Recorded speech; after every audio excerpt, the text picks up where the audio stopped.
നമസ്കാരം. എല്ലാ പ്രേക്ഷകർക്കും വിഷു സമൃദ്ധമായിട്ടുള്ള ആശംസകൾ നേരുകയാണ്. ഇന്ന് ഈ വിഷു ദിനത്തിന് എല്ലാവരും വിഷു ആഘോഷിക്കുന്ന തിരക്കിലാണ്. അതോടൊപ്പം തന്നെ നമ്മുടെ സ്റ്റുഡിയോയിൽ ഒരു ഗസ്റ്റ് എത്തിയിട്ടുണ്ട്. ഈ ഗസ്റ്റിനെ കുറിച്ച് പറയുകയാണെങ്കിൽ പാട്ടുകളൊക്കെ നമ്മളെല്ലാവരും ഒരുപാട് ആസ്വദിക്കാറുണ്ട് അല്ലേ. നമുക്ക് ഇഷ്ടപ്പെട്ട പാട്ടുകളാണെങ്കിൽ വീണ്ടും വീണ്ടും നമ്മളത് കാണുകയും കേൾക്കുകയും ഒക്കെ ചെയ്യാറുണ്ട്. പക്ഷേ അതിന് പിന്നിലുള്ള ആളുകളെ പലപ്പോഴും നമ്മൾ അറിയാറില്ല. ഒരു പക്ഷേ പാട്ട് പാടിയ ആളെക്കുറിച്ച് നമുക്കറിയാം, അല്ലെങ്കിൽ അതിനെ അഭിനയിച്ച ആളുകളെ കുറിച്ച് അറിയാം. പക്ഷേ എപ്പോഴും ഈ വരി എവിടെ നിന്നാണ് വന്നത്, ആരാണ് അത് എഴുതിയത്, അതൊന്നും പലപ്പോഴും പലരും ശ്രദ്ധിക്കാറില്ല. അങ്ങനെ നല്ല നല്ല വരികൾ സമ്മാനിച്ച് നല്ല നല്ല പാട്ടുകൾ നമ്മൾ ആസ്വദിക്കാൻ കാരണക്കാരനായ ഒരു കലാകാരനാണ് ഇന്ന് എന്നോടൊപ്പം സ്റ്റുഡിയോയിലുള്ളത്. ഗാനരചയിതാവ് അർഷാദ് കെ റഹീം. അർഷാദ് ക, നമസ്കാരം. ഹാപ്പി വിഷു. അപ്പം എനിക്ക് തോന്നുന്നു പെട്ടെന്ന് പ്രേക്ഷകർക്ക് അറിയാൻ വേണ്ടിയിട്ട് ഒരുപാട് ഹിറ്റായിട്ടുള്ള ഒരു ആൽബം സോങ് ഉണ്ട് അർഷാദ് കയുടെ. എനിക്ക് തോന്നുന്നു ഇപ്പോഴും ആളുകൾ ഒരുപാട് കാണുകയും കേൾക്കുകയും ഒക്കെ ചെയ്യുന്ന ഒരു പാട്ടാണ്. പ്രത്യേകിച്ച് ഈ ഒരു വിഷു ദിനത്തിൽ അതിൻ്റെ 2 വരിയായിട്ട് തുടങ്ങിയാലോ? യെസ്, 2 വരി. അത് ശ്രീനന്ദനം എന്നുള്ളൊരു ആൽബത്തിലെ പാട്ടാണ്. അമ്പാടിക്കണ്ണ എന്നുള്ളതാണ് പാട്ട്. എൻ്റെ സംഗീതം നിർവഹിച്ചിട്ടുള്ള ജയാനന്ദൻ ചേതനയാണ്. പാടിയിട്ടുള്ള ശ്വേതാ മേനോൻ, സുജാത മോഹൻ്റെ മകളാണ്. 2010 ആ പാട്ട് റിലീസായിട്ടുള്ളത്. അതിൽ അമ്പാടിക്കണ്ണ നീയാട് പൂമയിൽ പീലിതൻ ചേലാട് എന്നാണ് പാട്ട്. ഇങ്ങനെയൊക്കെ പാടാനേ എനിക്കറിയുള്ളൂ. അപ്പോൾ ആ വീഡിയോ ആൽബം അല്ലേ 2010 ഇറങ്ങിയത്, ശ്രീനന്ദനം എന്നുള്ള ഡിവോഷണൽ ആൽബം. അതിലൊരുപാട് പാട്ടുകൾ, എല്ലാ പാട്ടുകളും ഹിറ്റാണ്. അതിമനോഹരമായിട്ടുള്ള വരികളാണ്. അതിൻ്റെ പിന്നിലുള്ള ആൾ അർഷാദ് കെയാണ്. ഇപ്പോൾ ഞാനടക്കം ഇപ്പോഴാണ് അറിയുന്നത്. എന്തായാലും അതിൽ വളരെ സന്തോഷം. ഒരു കലാകാരൻ, എനിക്ക് തോന്നുന്നു പരിചയപ്പെടാൻ വൈകിയെന്ന് തോന്നുന്നു അല്ലേ? യാദൃശികം. ഓക്കെ. അപ്പോൾ ഒരുപാട് വീഡിയോ ആൽബംസ് മാത്രമല്ല, ഒരുപാട് സിനിമകളിലും നല്ല നല്ല ഗാനങ്ങളുണ്ട്. ഇപ്പോൾ ഏത് സിനിമയിലേക്ക് വേണ്ടിയിട്ടാണ്? ഇപ്പോൾ ഒരു 6-7 സിനിമകൾ കൂടി ഇപ്പോൾ എഴുതുന്നതുണ്ട്, പിന്നെ ഇനി എഴുതാനിരിക്കുന്നുമുണ്ട്. പിന്നെ ഏത് സിനിമയാണ് മിക്കവാറും സിനിമയുടെ പേര് പോലും നമ്മൾ അറിയാൻ പറ്റാറില്ല. കാരണം മ്യൂസിക് ഡയറക്ടറുമായിട്ടായിരിക്കും നമ്മുടെ കോണ്ടാക്ട് വരുന്നത്. അത് വാട്സപ്പിലോ അല്ലെങ്കിൽ മെയിലിലോ ഒരു ട്യൂൺ അയച്ചു തരുന്നു, ഡയറക്ടർ വിളിക്കുന്നു, സിറ്റുവേഷൻ പറഞ്ഞു തരുന്നു. അപ്പം 3-4 മിനിറ്റാണ് ഇപ്പോൾ ഒരു പാട്ടുള്ളത്. പണ്ടൊക്കെ 6-7 മിനിറ്റുകളൊക്കെ ഉണ്ടായിരുന്നു.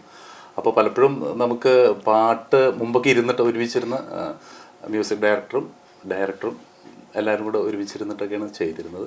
ഇപ്പോൾ അതിനുള്ള സമയം എല്ലാവരുടെയും തിരക്കുകളാണ്. കാരണം പിന്നെ ഇത്രയും ആധുനികമായിട്ടുള്ള സൗകര്യങ്ങൾ ഉണ്ടാകുമ്പോൾ എന്തിനാ വെറുതെ നമ്മൾ എവിടെയെങ്കിലുമൊക്കെ പോയിരിക്കേണ്ടത് എന്നുള്ളതും കൂടെയുണ്ട്. അപ്പോൾ ഏതാണ് സിനിമകളെന്ന് പലതിൻ്റെ പേരുകൾ പോലും നമുക്കറിയില്ല. പക്ഷേ പാട്ടുകൾ കുറച്ചുകൂടെ അധികം പാട്ടുകൾ വരുന്നുണ്ട്. പേര് ചോദിച്ചാൽ നമ്മൾ കൺഫ്യൂഷനിലായി പോകും. ഇപ്പോൾ എന്താടാ സജി ആ സിനിമയിലല്ലേ, നീ ഹാരമണിയും അതിമനോഹരമായിട്ടുള്ള വരികളാണ്. ഞാനത് കേട്ടപ്പോൾ 2-3 പ്രാവശ്യം ഞാനത് റിപ്പീറ്റ് ചെയ്ത് കേട്ടു. അത്രയും മനോഹരമായിട്ടുള്ള ഒരു വരികൾ. എനിക്ക് തോന്നുന്നു പ്രണയാർദ്രമായിട്ടുള്ള വരികളും ഡിവോഷണൽ ആയിട്ടുള്ളതാണോ കൂടുതൽ ഫോക്കസ് ചെയ്യാറുള്ളത്? അല്ല, അതെല്ലാം നമുക്ക് കിട്ടുന്ന സിറ്റുവേഷൻസ് പോലെ ആണ്. കാരണം മിക്കവാറും ഇപ്പോൾ ഒരു ആൽബം ചെയ്യണം, നമ്മുടെ ഇഷ്ടത്തിന് ചെയ്യണമെങ്കിൽ നമുക്ക് ഏത് സബ്ജക്റ്റ് വേണമെങ്കിൽ നമുക്ക് തിരഞ്ഞെടുക്കാം. ഇപ്പോൾ അതേസമയം ഒരു സിനിമയുടെ ഒക്കെ വരുന്ന സമയത്ത്, അല്ലെങ്കിൽ പുറത്തുനിന്ന് ചിലവർ വന്നിട്ട് പറയും ഇന്ന വിഷയം വെച്ച് എനിക്കൊരു പാട്ട്. ഇപ്പോൾ അടുത്ത മനോരമ മ്യൂസിക്കിന് ഗോഡ്ഫി ഡയറക്റ്റ് ചെയ്ത് വില്യം സംഗീതം നിർവഹിച്ചൊരു പാട്ട് ചെയ്തിരുന്നു. അതിലൊരു അസുഖബാധിതയായിട്ടുള്ളൊരു പിന്നെ പ്രതീക്ഷയറ്റു പോകുന്നൊരു സ്ത്രീയുടെ കഥയാണ്. അപ്പോൾ അത് ആ സബ്ജക്റ്റിന് പറഞ്ഞു പോകണം. അവരുടെ ഹോപ്പാണ്, ഇനി ജീവിതം എന്താണെന്നുള്ള ഹോപ്പ്. അപ്പോൾ അതങ്ങനെ പറഞ്ഞു പോകണം. പക്ഷേ സിനിമകളിൽ മിക്കവാറും നമുക്ക് ഡയറക്ടർ വിളിച്ച് സിറ്റുവേഷൻ പറഞ്ഞു തരും. അപ്പം ഇനിയിപ്പോൾ പ്രണയമായാലും ഭക്തി, അപ്പോൾ രാഷ്ട്രീയ പാട്ടുകൾ എഴുതാറുണ്ട്. അതിനൊന്നും ബുദ്ധിമുട്ടില്ല. എല്ലാം എഴുതാം എന്നല്ല, എഴുതി നോക്കാം, അത് ശരിയാവും. മാത്രമല്ല പ്രശസ്തനായിട്ടുള്ള ഒരാളുടെ മകനും കൂടിയാണ്, അതും സിനിമ മേഖലയിലുള്ളത് അല്ലേ. അതിപ്പോഴല്ല, വർഷങ്ങൾക്ക് മുമ്പ് 1986 ഉപ്പ് എന്ന സിനിമ പവിത്രൻ സാറാണ് അത് ഡയറക്റ്റ് ചെയ്തിട്ടുള്ളത്. അതിലെ സ്ക്രിപ്റ്റ് റൈറ്ററും അതുപോലെ തന്നെ പ്രൊഡ്യൂസറുമായിട്ടുള്ള അഡ്വക്കേറ്റ് കെ റഹീം അല്ലേ, അദ്ദേഹത്തിൻ്റെ മകനാണ് അർഷാദ്. എനിക്ക് തോന്നുന്നു അതും ചിലപ്പോൾ ആളുകൾക്ക് പരിചിതമാവില്ല എന്ന് തോന്നുന്നു. പക്ഷെ അന്നത്തെ കാലത്ത് ദേശീയ അവാർഡ് കിട്ടിയിട്ടുള്ള ഒരു സിനിമ. അതുപോലെ സംസ്ഥാനത്ത് 2ാമത്തെ അവാർഡ് ഉപ്പ് എന്നുള്ള സിനിമയ്ക്ക് കിട്ടി. അപ്പോൾ അങ്ങനെ വലിയൊരു പാരമ്പര്യമുണ്ട്, സിനിമാ പാരമ്പര്യം അല്ലേ. ആ ഒരു ഫാമിലിയിൽ നിന്ന് വന്നിട്ട് ഒരു ഗാനരചയിതാവ് എന്ന നിലയിലേക്ക് എങ്ങനെയാണ് വരുന്നത്? അല്ല, അത് പിന്നെ സിനിമയുടെ കാര്യത്തിൽ അന്ന് ആ സിനിമ ഉപ്പെടുക്കുന്ന സമയത്തൊക്കെ ഞാൻ ചെറിയ കുട്ടിയാണ്. പക്ഷെ ഒരുവിധം സിനിമാക്കാരൊക്കെ വീട്ടിലേക്ക് വരുമായിരുന്നു. പിന്നെ കുന്നോളത്ത് ഗുരുവായൂർ പോകുന്ന വഴിയിലായിരുന്നു ഞങ്ങളുടെ അന്നത്തെ വീട്. അപ്പം ഗുരുവായൂരിലേക്ക് പോകുന്നപ്പോൾ ഒരുപാട് ഈ സിനിമയും സാഹിത്യവുമായിട്ടുള്ള ഒരുപാട് ബന്ധങ്ങളുണ്ടായിരുന്നു. അപ്പം നമുക്ക് ഏറ്റവും അറിയപ്പെടുന്ന ഒരാളെന്ന് പറഞ്ഞാൽ എം ടി സാറും OV വിജയൻ സാറും ഒക്കെ വീട്ടിൽ വന്നിട്ട് താമസിക്കുകയൊക്കെ ഉണ്ടായി. അപ്പോൾ അവർക്ക് നമ്മളന്നൊക്കെ ചെറിയ കുട്ടികളാണ്. അതുപോലെ സിനിമാ നടന്മാരായിട്ടുള്ള ഒരുപാട് പേരവിടെ താമസിക്കാറുണ്ട്. പക്ഷെ അന്നൊന്നും നമ്മൾ ഗാനരചനയെ പറ്റിയൊന്നും നമ്മൾ ചിന്തിച്ചിട്ടില്ല. അത് ഗാനരചനയ്ക്ക് വന്ന് ഞാൻ പറഞ്ഞത് എനിക്ക് എൻ്റെ സുഹൃത്തായിട്ടുള്ള ജയാനന്ദൻ തന്നെയാണ്. ജയാനന്ദൻ ഞങ്ങൾ ഒരുമിച്ച് ശ്രീകൃഷ്ണ കോളേജിൽ ഉണ്ടായിരുന്ന, അതുപോലെ ഞാൻ നേരത്തെ നമ്മൾ സ്വകാര്യ സംഭാഷണത്തിൽ ഞാൻ പറഞ്ഞ പോലെ ട്രിനിറ്റി കോളേജിൽ നിന്നും കീബോർഡിലെ 8th ഗ്രേഡ് കഴിഞ്ഞിട്ടുള്ളതാണ്. MA കർണാട്ടിക് മ്യൂസിക്കും ഉള്ള ഒരാളാണ്. അപ്പം അദ്ദേഹമാണ് നമ്മളെ, ഞാൻ പാട്ടെഴുത്തുകാരനായതിൻ്റെ പരിപൂർണമായിട്ടുള്ള ഉത്തരവാദിത്വവും എല്ലാം പുള്ളിക്കുള്ളതാണ്. ഞാൻ എന്തെങ്കിലും നന്നായിട്ടുണ്ടെങ്കിൽ പുള്ളി ആൾ തന്നെയാണ് അതിൻ്റെ ഒരു കാരണം. ആദ്യമായിട്ട് എഴുതിയ പാട്ട് ഏതായിരുന്നു? ആദ്യമായിട്ട് എഴുതിയ പാട്ട് ഏകദേശം അവസാനമായിട്ട് റിലീസായി എന്നൊക്കെ പറയാം. ആദ്യമായിട്ട് ഒരു ചെമ്പകം പൂക്കുന്ന എന്ന് പറഞ്ഞിട്ടൊരു പാട്ടുണ്ട്. ആ പാട്ട് എഴുതി വെച്ചിരുന്നു.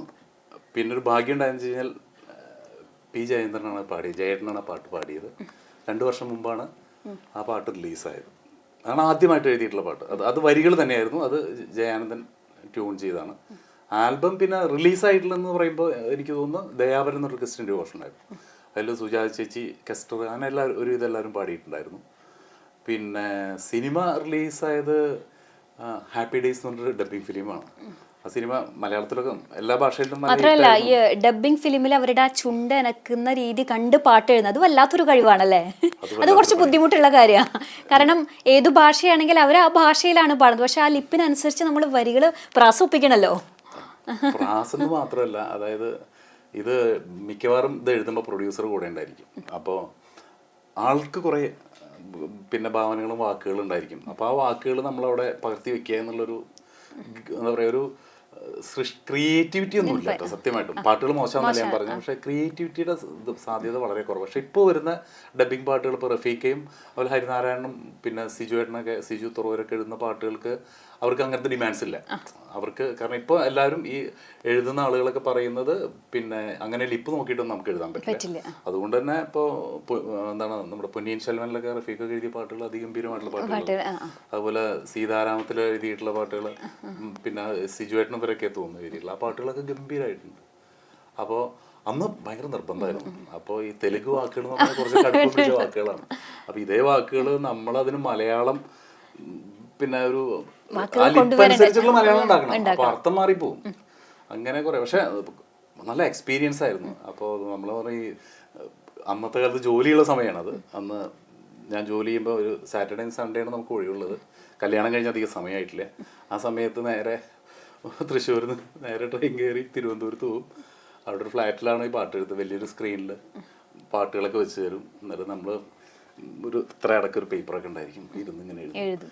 കുറെ കഴിഞ്ഞാൽ പ്രൊഡ്യൂസർ ഒന്ന് നോക്കും, ചുരുട്ടിക്കുട്ടി വലിച്ചെറിയും. അങ്ങനെ കുറെ എക്സ്പീരിയൻസ് ആണ്. പക്ഷെ ഒരു 5-6 ഫിലിമുകളും ഞാൻ ഡബ്ബിങ് ഫിലിംസ് എഴുതി. പിന്നെ അത് അങ്ങനെ കാര്യമായിട്ട് നോക്കുന്നില്ല. പിന്നെ കുറെ ഈ ചാനലുകളിലൊക്കെ വരുന്ന ഡബ്ബിങ് ഫിലിമുകളൊക്കെ അല്ലേ, അതിലൊക്കെ എഴുതാറുണ്ട്. അപ്പൊ അതിൽ ചിലപ്പോൾ പേര് തന്നെ നമ്മൾ വെക്കണം എന്ന് നിർബന്ധം പോലും ഇല്ല, നമുക്ക് കാശ് കിട്ടിയാൽ മതി. അപ്പോൾ സിനിമകൾ എത്ര എണ്ണം ചെയ്തിട്ടുണ്ട്? സിനിമകൾ ഒരു 8-9 ഫിലിം റിലീസായിട്ടുള്ള സിനിമകൾ 9 എണ്ണത്തോളം ഉണ്ട്. പിന്നെ ഇനി റിലീസാവാനുള്ളത് ഉണ്ടായിരിക്കും തോന്നുന്നു, അത്രയും കൂടെ. ഇപ്പോൾ ആദ്യം ഒക്കെ ഇപ്പോൾ ട്യൂണ് തന്നിട്ട് പാട്ട് എഴുതുകയാണ് അല്ലേ? അപ്പോൾ അത് എങ്ങനെയാണ് നമുക്ക് വളരെ നന്നായിട്ട് ചെയ്യാൻ പറ്റുമോ ആ ട്യൂണിൽ? അതൊരു ബുദ്ധിമുട്ട്. ഇപ്പോൾ പണ്ട് എന്ന് പറഞ്ഞാൽ പാട്ട് എഴുതിയതിന് ശേഷം ട്യൂൺ ഇടുന്ന രീതിയായിരുന്നു, പക്ഷെ ഇപ്പം അങ്ങനെയല്ല. അപ്പോൾ ഏതാണ് ഇക്കയ്ക്ക് കുറച്ചും കൂടിയും കംഫർട്ടായിട്ട് തോന്നാറുള്ളത്? രണ്ടും ഏകദേശം ഒരുപോലെ തന്നെയാണ്. കാരണം പിന്നെ പൊതുവെ എഴുത്തുകാർക്ക് ഇഷ്ടം ട്യൂണില്ലാതെ എഴുതാനാണ്. കാരണം നമുക്കൊരു ഫ്രീഡം അവിടെ ഉണ്ടായിരിക്കും. പക്ഷെ ഒരു നല്ല ട്യൂൺ വന്നു കഴിഞ്ഞാൽ നമുക്കതിലേക്ക് എഴുതാം. പക്ഷെ ചിലപ്പോഴുള്ള ഒരു പ്രശ്നം എന്താ വെച്ച് കഴിഞ്ഞാൽ ഈ മ്യൂസിക് ഡയറക്ടർ ഒരു ഡമ്മി വാക്ക് അതിന് വേണ്ടി കണ്ടെത്തിയിട്ടുണ്ടോ, ഒരു വാക്ക് വെച്ചിട്ടുണ്ടോ. അപ്പോൾ ഒരു നിലാവ് എന്ന് വെച്ചിട്ട് പിന്നെ ബാക്കിയുള്ള ഇൻസ്ട്രുമെന്റ് മ്യൂസിക് അല്ലെങ്കിൽ വായ കൊണ്ട് മൂടിയിട്ട് അങ്ങനെ എന്തെങ്കിലുമൊക്കെ ആയിരിക്കും. അപ്പോൾ ആ വാക്ക് മാറ്റരുതെന്നൊക്കെ പറയുമ്പോൾ നമ്മൾ കൺഫ്യൂസ്ഡ് ആവും. പിന്നെ ആകെ ഇപ്പോൾ ഒരു പാട്ടുകളുടെ പല്ലവിയും അനുപല്ലവിയും മാത്രമായിട്ടാണ് എല്ലാ പാട്ടുകളും വരുന്നത്. പണ്ടൊരു ചരണം കൂടെ ഉണ്ടായിരുന്നു. അപ്പം എനിക്ക് തോന്നുന്നില്ല റഹ്മാൻ ഒഴികെ ബാക്കിയാലും ഒരു ഫുൾ വലിയൊരു പാട്ട് ചെയ്യുന്നതായിട്ട് ഇപ്പം എൻ്റെ അറിവിലില്ല. അത്ര കേൾക്കാൻ ആൾക്കാർക്ക് താല്പര്യമുള്ള ഒക്കെ ഇപ്പോൾ റീൽസിന്റെ ലോകമാണ്. എത്രയും കുറയുന്ന ഒരു ക്യാപ്സ്യൂൾ പോലെ കിട്ടുക എന്നുള്ളത് തന്നെയാണ് ഇതിൻ്റെ കാര്യം. അപ്പം അതുകൊണ്ട് തന്നെ പാട്ടിനുള്ള സമയം കുറവ്. ഈ ഇൻസ്ട്രുമെന്റ് മ്യൂസിക്കും കാര്യങ്ങളും കഴിഞ്ഞാൽ ഒരു സബ്ജക്റ്റ് നമുക്കൊരു ആൾക്കാർക്ക് കൺവേ ചെയ്യാനുള്ള സമയം വളരെ കുറവാണ്. അപ്പോൾ ട്യൂൺ വന്ന് ഇപ്പോൾ നേരത്തെ ചോദിച്ച പോലെ വെച്ചാൽ ട്യൂണിലും എഴുതാറുണ്ട്, അല്ലാതെ എഴുതാറുണ്ട്. ചിലപ്പോൾ പറയുന്ന ഈ ഒരു 10 വരി ഇങ്ങനെ വിഷയത്തെ പറ്റി എഴുതി അയക്കും എന്നൊക്കെ പറയാം. അപ്പോൾ അങ്ങനെയും വരാറുണ്ട്. അപ്പോൾ അത് രണ്ടും ഇതാണ്. പഴയ കാലത്തുണ്ടായിരുന്നു. കാരണം എനിക്ക് തോന്നുന്നു സലീൽ ചൗധരിയുടെ ഒക്കെ ഒരു ആദ്യം എല്ലാം ട്യൂൺ ഇട്ടിട്ടായിരുന്നു ONV സാറൊക്കെ എഴുതിയിരുന്നെന്നാണ് എനിക്ക് തോന്നുന്നത്. അപ്പോൾ ആ പാട്ടുകളും മോശം, നല്ല പാട്ടുകൾ, അസല് പാട്ടുകളല്ല. പക്ഷെ ചില പാട്ടുകൾ നമുക്ക് തോന്നും ആ വരികളൊക്കെ വളച്ചൊടിച്ച പോലെയൊക്കെ തോന്നും. ഒരു ബംഗാളിയായിട്ടുള്ള ഒരാളും മലയാളിയായിട്ടുള്ള ഒരാളും തമ്മിലുള്ള അന്നത്തെ കാലത്തെ ഒരു ഇതാണ് പ്രശ്നം എന്നല്ല ഞാൻ പറയുന്നത്. പക്ഷെ അന്നും ഇത് ചെയ്തിരുന്നു. ഇപ്പം ഒരു അറ്റ്ലീസ്റ്റ് ഒരു 97%, 98% ട്യൂൺ ഇട്ടാണ് പാട്ട് എഴുതുന്നത്. ഇപ്പോൾ സിനിമ റിലീസാവുന്നതിനേക്കാൾ മുമ്പ് തന്നെ പാട്ടുകളാണ് ഹിറ്റാവുന്നത് അല്ലേ? എനിക്ക് തോന്നുന്നു അതുകൊണ്ട് തന്നെ ഈ പാട്ടെഴുത്ത് വളരെയായിട്ട് ശ്രദ്ധിക്കപ്പെടുന്നുണ്ട്. പിന്നെ നമ്മൾ ആ സിനിമയിൽ കൂടെ മാത്രം ആ പാട്ട് കേട്ടു പോവുക. ഇന്ന് പ്രമോഷന് വരെ പാട്ടുകളാണ്. ആ പാട്ടുകൾ ഹിറ്റായതിനു ശേഷവും സിനിമകൾ. അപ്പോൾ ആ പാട്ടിനുള്ളൊരു പ്രാധാന്യം ഇന്നും സിനിമകളിലില്ലേ? പാട്ടുകളുടെ പ്രാധാന്യം പഴയ കാലം മുതൽ എടുത്ത് നോക്കണം ശരിക്കും. അത് മലയാളി ഏറ്റവും കൂടുതൽ സംഗീതവുമായിട്ട് ബന്ധിപ്പിച്ചിട്ടുള്ളത് ചലച്ചിത്ര ഗാനങ്ങൾ തന്നെ, അല്ലെങ്കിൽ നാടക ഗാനങ്ങളാണ്. അല്ലാതെ നമ്മൾ ഒരു പ്യുവർ കർണാട്ടിക് മ്യൂസിക്കോ അല്ലെങ്കിൽ അതുപോലെ ഹിന്ദുസ്ഥാനി മ്യൂസിക്കോ നാടോടി സംഗീതമോ അതിനേക്കാൾ കൂടുതൽ പ്രാധാന്യം മലയാളികൾ കൊടുത്തിരുന്നത് ചലച്ചിത്ര ഗാനങ്ങൾക്ക് തന്നെ, അല്ലെങ്കിൽ നാടക ഗാനങ്ങൾക്ക് തന്നെയാണ്. അപ്പോൾ അന്ന് കാലം മുതൽ ഇപ്പോൾ പി ഭാസ്കരൻ മാഷൊക്കെ എഴുതിയിട്ടുള്ള പോലുള്ള പാട്ടുകളൊക്കെ അതുമൂലം നമ്മൾ തുടങ്ങുകയാണെങ്കിൽ. അപ്പോൾ ഇപ്പോൾ എന്താ വെച്ച് കഴിഞ്ഞാൽ സിനിമകളിൽ പാട്ടുകളുടെ എണ്ണം കുറവാണ്. കാരണം സിനിമയ്ക്ക് പാട്ട് ഒരു നിർബന്ധമില്ല. സിനിമയ്ക്ക് പാട്ട് നിർബന്ധമായിട്ടുള്ള ഏക രാജ്യം ഇന്ത്യയാണ്. അതാണ്. ഇപ്പം എല്ലായിടത്തും ഇൻഡിപെൻഡൻറ്റ് മ്യൂസിക്കാണ്. പഴയ കാലത്ത് വളരെ അപൂർവമായിട്ടൊക്കെ ആയിരിക്കും നിങ്ങൾ സിനിമകളിലെ ഒരു ഹോളിവുഡ് സിനിമകളിലൊക്കെ ടൈറ്റാനിക്കിൽ പറഞ്ഞാൽ കണ്ടിട്ടുണ്ടായിരിക്കാം. വേറെ ഏതെങ്കിലും ഉണ്ടോ എന്ന് എൻ്റെ ഓർമ്മയിലില്ല. പാട്ടുകളായിരിക്കും അവസാനം ആ ക്രെഡിറ്റ്സ് കാണിക്കുന്ന സമയത്തൊക്കെ ആയിരുന്നു പാട്ടുകൾ. അപ്പോൾ ഇന്ത്യൻ സിനിമയിലായിരുന്നു. കാരണം 18, 19 പാട്ടുകളൊക്കെ ഉള്ള 90s വരെ ഉണ്ടായിട്ടുണ്ട്, പാട്ടുകൾ ഉണ്ടായിട്ടുണ്ട്. മലയാളത്തിലും ഉണ്ടായിട്ടുണ്ട്. 8 പാട്ടും 9 പാട്ടൊക്കെ ഉള്ള സിനിമകൾ ഉണ്ടായിട്ടുണ്ട്. പക്ഷെ ഇപ്പം ഒരു പാട്ട്, അരപ്പാട്ട്, ഒന്നരപ്പാട്ട് ഒക്കെ സിറ്റുവേഷൻ ബേസ്ഡ് ആണ്. പക്ഷെ നല്ല പാട്ടുകൾ വരുന്നുണ്ട്. പാട്ടുകളുടെ എണ്ണം കൂടുതലുള്ള ഇപ്പോൾ പ്രേമലു പോലൊരു പടം, അതിൽ പാട്ടുകൾ കൂടുതലാണ്. അതുപോലെ ആവേശം, പിന്നെ ഇതൊക്കെ ഈ സിനിമകളൊക്കെ സൂപ്പർ ഹിറ്റും കൂടെയാണ്. ഇപ്പോൾ ലേറ്റസ്റ്റ് വാഴ, ഹരിയാന എഴുതിയിട്ടുള്ള ഇതൊക്കെ സൂപ്പർ ഹിറ്റും കൂടെയാണ് പടങ്ങൾ. അപ്പോൾ പാട്ടുകൾ പിന്നെ പരിപൂർണമായിട്ട് ഒഴിവായിട്ടൊന്നുമില്ല, പക്ഷെ എണ്ണം കുറവാണ്. അപ്പോൾ പറഞ്ഞ പോലെ ഈ പാട്ടെഴുത്തുകാരുടെ എണ്ണവും കൂടാ, ഞാനടക്കം ഉള്ള ആളുകളുടെ എണ്ണവും കൂടുതലാണ്. അപ്പോൾ ഒരു വർഷത്തിൽ ഒരു സിനിമയോ 2 സിനിമയോ കിട്ടിക്കഴിഞ്ഞാൽ നമ്മൾ ലൈം ലൈറ്റിലുണ്ട് എന്നുള്ളതാണ് ഇപ്പോൾ എല്ലാവരും ചിന്തിക്കാറ്. ഇപ്പോൾ പാട്ട് എഴുതുന്ന ആളുകളെ സംബന്ധിച്ചോളം അവർ എന്ത് എഴുതിയാലും നമുക്ക് ഇഷ്ടമാണ്. ഇപ്പോൾ ഞാനൊരു പാട്ട് എഴുതുകയാണെങ്കിൽ എനിക്ക് എന്ത് എഴുതിയാലും ഞാൻ അതിൽ കംഫർട്ടാണ്. ഇതൊക്കെ ഏറ്റവും കൂടുതൽ ഫീലിംഗ് ആയിട്ട് അല്ലെങ്കിൽ ഏറ്റവും ഹേർട്ട് ടച്ചിങ് ആയിട്ട് തോന്നിയിട്ടുള്ള വരികൾ ഏതായിരുന്നു എഴുതിയതിൽ വെച്ചിട്ട്? ഹേർട്ട് ടച്ചിങ് എന്ന് പറഞ്ഞാൽ അത് പാട്ടുകൾ ഇഷ്ടമുള്ളുണ്ട്, പക്ഷെ നമുക്ക് ഫീൽ ചെയ്യുന്ന ചില സംഭവങ്ങളുണ്ട്. ഇപ്പോൾ ഉദാഹരണത്തിന് ഞാൻ ബാലഭാസ്കറുമായിട്ട് അസോസിയേറ്റ് ചെയ്ത് മഴയിലാരോ എന്നുള്ളൊരു ആൽബം ചെയ്തിരുന്നു. ബാലു വളരെ അടുപ്പുള്ള ഒരാളായിരുന്നു. ഇവിടെ കുന്നോളത്ത് വന്നു കഴിഞ്ഞാൽ വീട്ടിലൊക്കെ വരുന്ന ആളായിരുന്നു. അപ്പോൾ അതിൽ തൃശ്ശൂർ എവിടെയൊക്കെ ഗുരുവായൂരൊക്കെ എത്തിക്കഴിഞ്ഞാൽ ഞാൻ വിളിക്കും. വളരെ അടുപ്പുള്ള ഒരാളായിരുന്നു. അപ്പോൾ ബാക്കിയുള്ള സംഭവങ്ങളിലേക്കൊക്കെ ഞാൻ വിടും. പക്ഷെ അതിൽ ഞാനൊരു കവിതയുടെ, കാരണം അന്ന് ആദ്യമായിട്ട് ബാലഭാസ്കറിനെ കാണാൻ പോകുന്ന സമയത്ത് നമുക്ക് ഭയങ്കര ടെൻഷൻ. കാരണം അദ്ദേഹം ഒരു എന്താ പറയുക, ഒരു ജീനിയസാണ്, വലിയ മ്യൂസിഷ്യനാണ്. നമ്മൾ അദ്ദേഹത്തിൻ്റെ വയലിൻ ഇതും എല്ലാം കണ്ട് ഭയങ്കര നമ്മളൊരു ആരാധകൻ കൂടെയാണ്. അപ്പോൾ ആ സമയത്ത് എന്താണ് എഴുതിയതുള്ളതെന്നൊക്കെ ചോദിച്ചു എൻ്റെ അടുത്ത്. എന്തെങ്കിലും എഴുതി വെച്ചിട്ടുണ്ടോ എന്നൊക്കെ ചോദിച്ചു. അപ്പം ഞാൻ പറഞ്ഞു ഇങ്ങനെ ഒരു പാട്ടുണ്ട്. അപ്പോൾ അതിലൊരു വലിയൊരു കവിതയാണ്, അതൊരു 10-22 വരി എങ്ങാണ്ടുള്ളൊരു കവിതയാണ്, ഒരു മഴയുടെ ഒരു കാര്യമാണ്. അപ്പോൾ എൻ്റെ അടുത്ത് പറഞ്ഞു നമുക്കിതിൽ നിന്ന് ഒരു 12 വരി നമുക്ക് എടുത്തുകൂടെ, എനിക്കിത് ഇഷ്ടമായി, അതിൻ്റെ മീറ്റർ കറക്റ്റാണെന്നാണ്. എഴുതിയ പാട്ടാണ്. പിന്നെയും പെയ്യും ഈ മഴയുടെ തേങ്ങലിൽ എന്നൊരു പാട്ട്. അത് മഞ്ജരി പാടിയിട്ടുണ്ട്. അതുപോലെ വിനോദ് മേനോൻ, ഇവർ രണ്ടുപേരും ആ പാട്ട് പാടിയിട്ടുണ്ട്. അത് എനിക്ക് ഏറ്റവും ഇഷ്ടപ്പെട്ട എൻ്റെ വരികൾ എന്ന് പറയുകയാണെങ്കിൽ അതാണ് വരി. എന്തെങ്കിലും ഒരു കുറച്ച് സാഹിത്യമൊക്കെ ഉണ്ട് എന്ന് ആൾക്കാർ പറയുന്ന വരി. പിന്നെ ഓഫ് കോഴ്സ് അമ്പാടിക്കണ്ണ, അത് ഭയങ്കര ഇഷ്ടപ്പെട്ടു. കാരണം ഒരുപാട് സമയമെടുത്ത് ചെയ്ത പാട്ടാണ്. ജയനും തൃപ്തിയാവുന്നില്ല, ഞാനും തൃപ്തിയാവുന്നില്ല, ഞാൻ എൻ്റെ വരികളിൽ തൃപ്തിയാവുന്നില്ല, ജയനും എൻ്റെ വരികളിൽ തൃപ്തിയാവുന്നില്ല. കാരണം അത് അത്രയും കഷ്ടപ്പെടും. അത്രയും ഒരുപാട് വരികളും ഉണ്ട് ആ പാട്ടിന്. നമ്മളെ പാട്ട് കേൾക്കുമ്പോൾ ചിലപ്പോൾ ഒരു 5-6 മിനിറ്റേ ഉള്ളൂ. പക്ഷേ വരികളുടെ എണ്ണം നോക്കുകയാണെങ്കിൽ ഓരോ ചരണം കഴിഞ്ഞാലും വേറൊരു സംഭവം, ഒരു കോറസ് വരുന്നു. ഇങ്ങനെ അത് അത് ഒരുപാട് സന്തോഷം ഉണ്ടാക്കിയിട്ടുള്ള പാട്ടാണ്. അതുപോലെ തന്നെ ഏറ്റവും കൂടുതൽ വർക്ക് ചെയ്തപ്പോൾ ആരുടെ കൂടെയാണ് കംഫർട്ടായിട്ട് തോന്നിയിട്ടുള്ളത്? അങ്ങനെ പറയാൻ പാടില്ല അല്ലേ? ഞാൻ അധികം ഒരുപാട് പേരുടെ കൂടെയൊന്നും ഞാൻ വർക്ക് ചെയ്തിട്ടില്ല. ഒരു 10-15 മ്യൂസിക് ഡയറക്ടേഴ്സിൻ്റെ കൂടെയാണ് വർക്ക് ചെയ്തിട്ടുള്ളത്. അപ്പോൾ ഏറ്റവും കൂടുതൽ ഇഷ്ടം എനിക്ക് ജയനോട് തന്നെയാണ്, ജയാനന്ദനാണ്. പിന്നെ വില്യം ഫ്രാൻസിസ്, അതുപോലെ നിഖിൽ പ്രഭ, ബാലഭാസ്കർ. ഞാൻ പിന്നെ ഇടയ്ക്കിടയ്ക്ക് ആ പേര് പറയാതിരിക്കുകയാണ് ഞാൻ. അപ്പോൾ അങ്ങനെ ഒരുപാട് പേരുണ്ട്. അപ്പോൾ അങ്ങനെ പ്രത്യേകിച്ച്, പക്ഷേ ജയനോട് ഞാൻ പറഞ്ഞല്ലോ, അത് എന്താ പറയുക, ഞങ്ങൾ ഒരുമിച്ചുള്ള ആളുകളാണ്. അപ്പോൾ ഇനി ജയൻ്റെ പേര് ഞാൻ പറഞ്ഞിട്ടില്ലെങ്കിലും കുഴപ്പമില്ല. അപ്പോൾ അങ്ങനെ എല്ലാവരുടെ അടുത്തും നമുക്കൊരു അടുപ്പുള്ള ആളുകൾ തന്നെ. ആരും ഇതുവരെ പിന്നെ എന്താ പറയുക, രണ്ടാമതൊരു അവസരം കൂടെ തരാറുണ്ട് പാട്ടിന്. അത് രണ്ടാമത് ഒരു പാട്ട് എഴുതി കഴിഞ്ഞാൽ പിന്നെ വീണ്ടും അടുത്ത പാട്ടിന് വിളിക്കാറുണ്ട്. അത് നമുക്ക് വലിയൊരു കോൺഫിഡൻസ് ആണല്ലേ? കോൺഫിഡൻസ് ആണ്. അപ്പോൾ അത് ആ ഒരു ധൈര്യവും സന്തോഷമുണ്ട്. ഇന്ന് കുന്നംകുളം എന്ന് പറഞ്ഞാൽ പാട്ടെഴുത്തുകാരുടെ ഒരു പറുദീസ എന്ന് വേണമെങ്കിൽ പറയാം. അതും നല്ല നല്ല പാട്ടുകാരുടെ, കലാകാരന്മാരുടെ, ഇപ്പോൾ റഫീഖ് അഹമ്മദ്, അതുപോലെ തന്നെ ഹരിനാരായണൻ, ആ ഒരു വരിയിൽ വരുന്ന ആളും കൂടിയാണ് അർഷാദ് ഖാൻ. ഇവരൊക്കെ ആയിട്ട് ഒരുമിച്ച് പഠിച്ചിട്ടുണ്ട് അല്ലേ? ഫ്രണ്ട്സാണ് ഹരിനാരായണൻ, റഫീഖ് അഹമ്മദ് ഒക്കെ ആയിട്ട് അല്ലേ? റഫീഖ ഞാൻ പ്രീ ഡിഗ്രിക്ക് ശ്രീകൃഷ്ണ കോളേജിൽ പഠിച്ചിരുന്നത്. റഫീഖ് എൻ്റെ വളരെ സീനിയർ ആയിട്ടുള്ള ആളാണ്. ഞാനുള്ളപ്പോഴൊക്കെ റഫീഖ പോന്നിരിക്കുന്നത്. ഹരി അതിനുശേഷം ഞാൻ പ്രീ ഡിഗ്രി കഴിഞ്ഞതിന് ശേഷമാണ് ഹരി അവിടെ വരുന്നത്. ഹരി എന്നേക്കാളൊരു 3 വയസ്സ് 4 വയസ്സിൻ്റെ വ്യത്യാസമുണ്ട് ഹരി അവിടെ ഉണ്ടായിരുന്നു. റഫീഖ് പക്ഷേ ഇവരെല്ലാവരും വളരെ അടുത്ത സൗഹൃദമാണ്. കാരണം അതിന് ഇപ്പോൾ ഞങ്ങൾ ഒരുമിച്ച് യാത്രകൾ പോകാറുണ്ട്.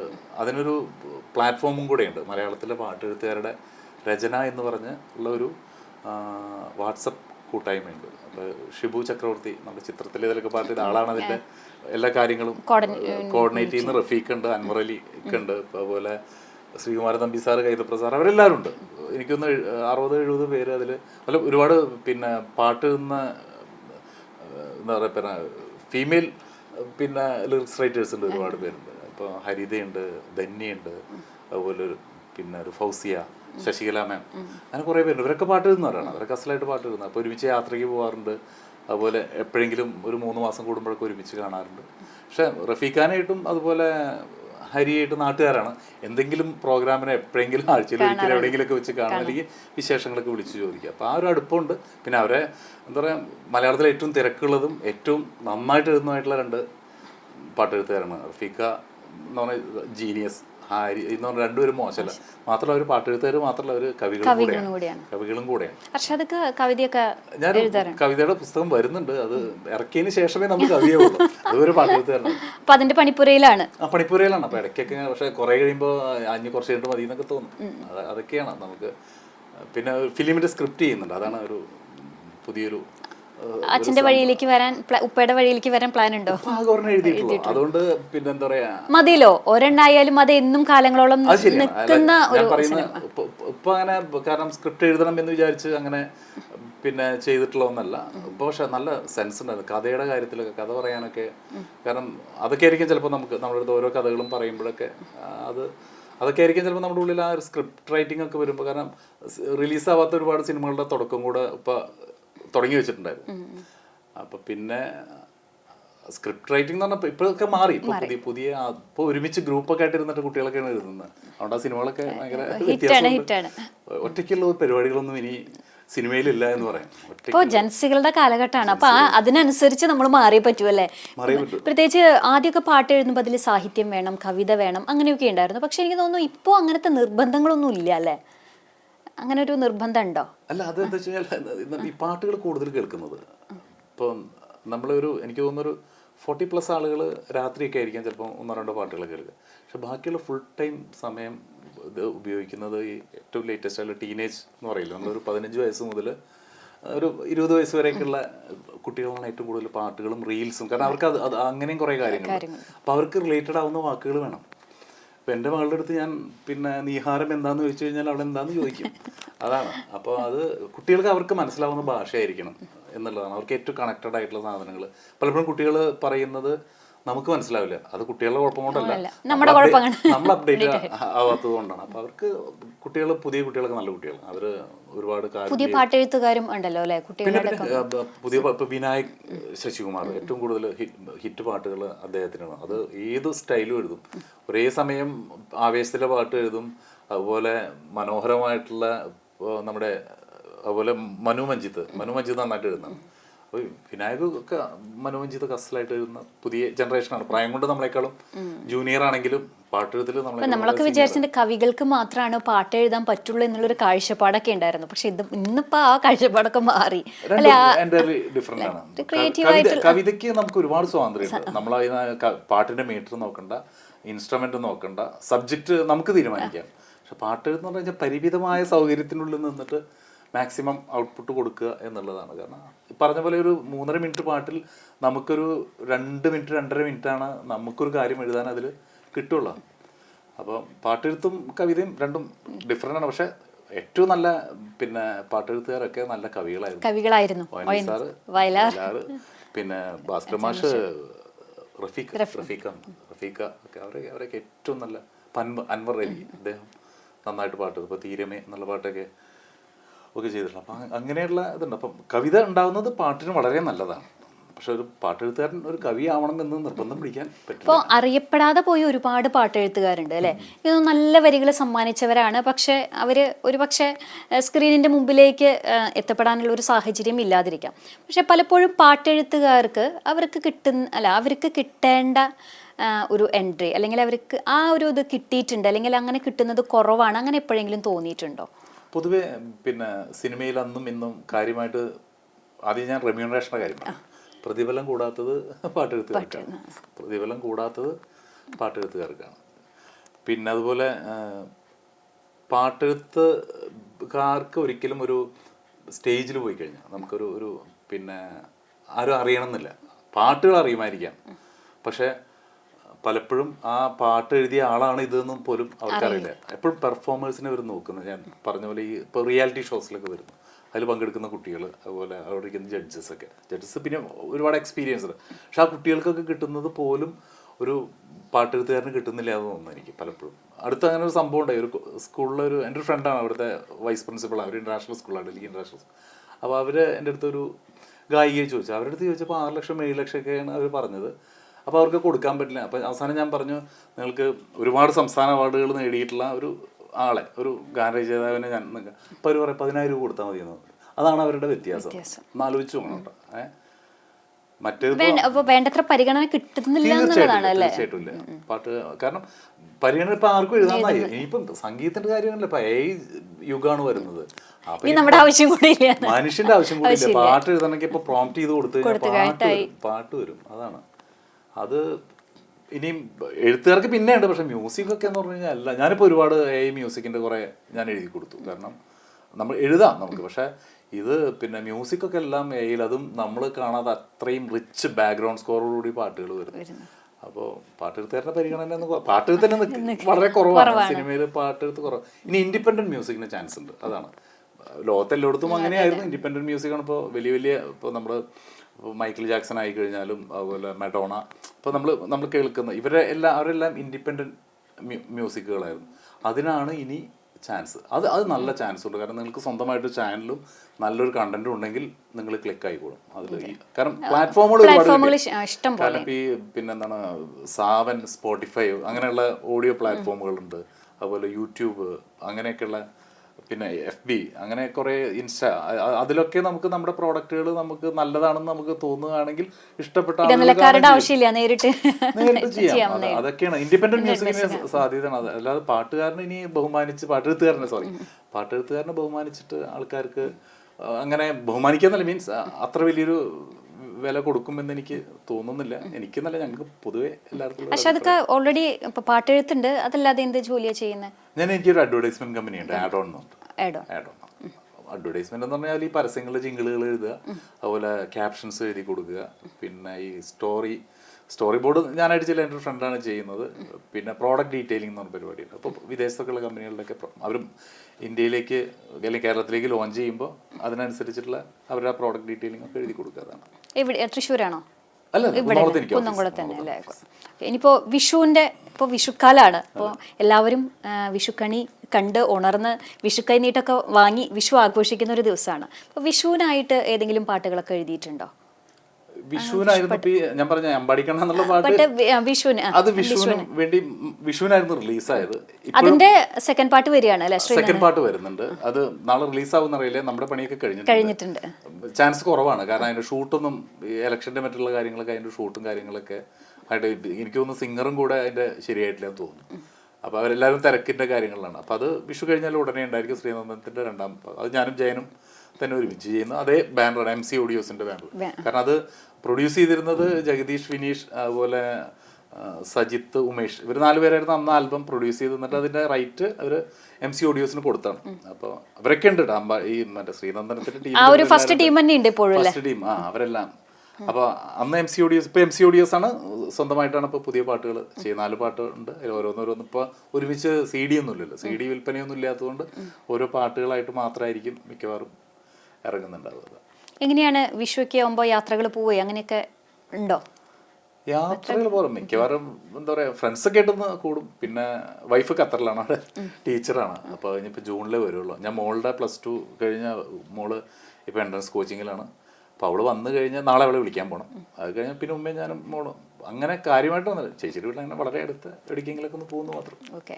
പിന്നെ ഒരു സ്ക്രിപ്റ്റ് റൈറ്റർ എന്നുള്ള നിലയിലേക്ക് കൂടി വരികയാണ്. അപ്പോൾ പറയാൻ പാടില്ലെങ്കിൽ കൂടി എന്തായിരുന്നു ആ ഒരു സ്റ്റോറിയുടെ ബേസ് എന്തെങ്കിലും ഉണ്ടോ? അല്ല, ബേസ് ഒരു മാസ് മൂവി അങ്ങനെയുള്ളൂ. ഒരു പിന്നെ എന്താ പറയുക, ഒരു 2-3 ഒരേ പിന്നെ തലത്തിൽ നിൽക്കുന്ന 3 ക്യാരക്ടേഴ്സാണ്. അതാണ് വരുന്നത്.